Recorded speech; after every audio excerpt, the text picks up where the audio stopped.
మైమరిపించే methi tomato egg curry. ఇది అన్నంలోకైనా చపాతీలోకైనా చాలా బాగుంటుంది.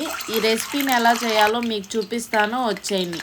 ముందుగా బాండీ పెట్టుకొని ఆయిల్ వేసి ఆయిల్ బాగా వేడయ్యాక ముందుగా ఉడికించుకున్న కోడిగుడ్లని నీట్గా ఒలుచుకొని తీసుకోండి.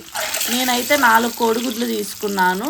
ఆ 4 ఎగ్స్ని ఘాట్లు పెట్టుకొని ఆయిల్లో వేసి దాంతోపాటు కొంచెం పసుపు వేసి బాగా గోల్డెన్ బ్రౌన్ కలర్ వచ్చేదాకా ఫ్రై చేసుకొని తీసి పక్కన పెట్టుకోవాలి.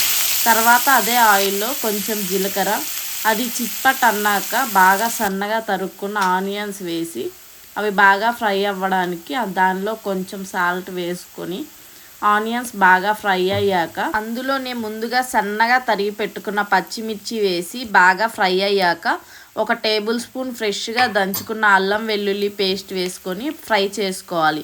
అందులోనే 1 టేబుల్ స్పూన్ కారం, 1/2 టేబుల్ స్పూన్ ధనియాల పొడి వేసి బాగా ఫ్రై అయ్యి ఆయిల్ పైకి వచ్చాక నీట్గా కడిగి పెట్టుకున్న మెంతికూర వేసి మెంతికూరలో ఉన్న చేదు పోయి ఆయిల్ పైకి తేలేదాకా వేయించుకొని అందులోనే 4 ఎగ్స్ తీసుకున్నాం కాబట్టి 4 టమాటాస్ పేస్ట్ వేసుకొని దానిలో రుచికి సరిపడనంత సాల్ట్ వేసి బాగా ఉడికించి ఆయిల్ పైకి తేలిన తర్వాత కొంచెం గరం మసాలా వేసుకోవాలి.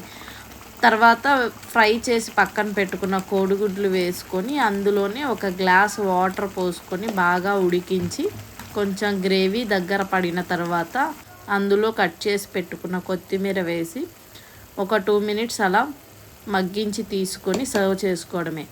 ఈ మెంతికూర టొమాటో కోడిగుడ్డు కూర కొంచెం అలా వేడివేడి అన్నంలో కానీ చపాతీలో కానీ వేసుకొని తిన్నారంటే చలికి వణికేవాడు కూడా చలాకీగా లేచి చిందేస్తాడు. వీడియో కనుక మీకు నచ్చినట్టయితే లైక్ చేసి షేర్ చేసి కొంచెం సబ్స్క్రైబ్ చేసుకోండి.